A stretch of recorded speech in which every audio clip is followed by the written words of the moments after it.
अस्सलाम वालेकुम दोस्तों, आज फिर आपकी खिदमत में एक बहुत ही इंटरेस्टिंग वीडियो लेकर हाजिर हुआ हूँ। दोस्तों आज की वीडियो जो है वो उन लोगों के लिए है कि जिनके मोबाइल का वॉल्यूम अप या डाउन वाला जो है ना वो बटन ख़राब हो गया हो। दोस्तों वो क्या होता है, अगर वो फिर वॉल्यूम जो ज़्यादा कर लें फिर वो कम नहीं कर सकते।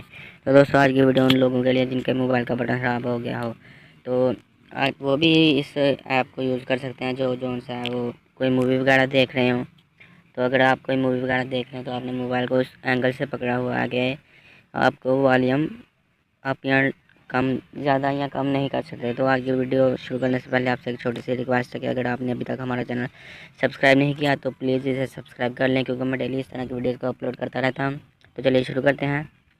सबसे पहले आपने प्ले स्टोर से जाकर ये एक ऐप है वॉल्यूम नोटिफिकेशन, इसे डाउनलोड कर लेना है।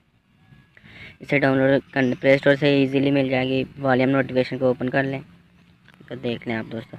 जैसे अब मैंने ओपन करके बैक चला गया, तो आप ये देख लें यहाँ पे ये नोटिफिकेशन बार पे आप देखें दोस्तों, ये सबसे पहले म्यूज़िक वाला है। म्यूज़िक ऊपर किया तो ये इसके ऊपर फिंगर लगाई मैंने, तो ये वॉल्यूम कम या ज़्यादा मैं कर सकता हूँ यहाँ से कोई बगैर कोई बटन प्रेस किए। तो ये कॉल वाला, यहाँ से मैं कॉल वगैरह भी कर सकता हूँ, कॉल वगैरह का वॉल्यूम भी कम या ज़्यादा कर सकता हूँ। तो तीसरे नंबर पर जो सा वो रिंगिंग है, इसे भी मैं ज़्यादा या कम कर सकता हूँ। तो दोस्तों उम्मीद करता हूँ आपको ये वीडियो पसंद आई होगी। अगर वीडियो को आपको अच्छी लगे तो चैनल को सब्सक्राइब करना ना भूलिएगा। तो दोस्तों अल्लाह हाफ़िज़, मिलते हैं अगली वीडियो में। अल्लाह हाफ़िज़।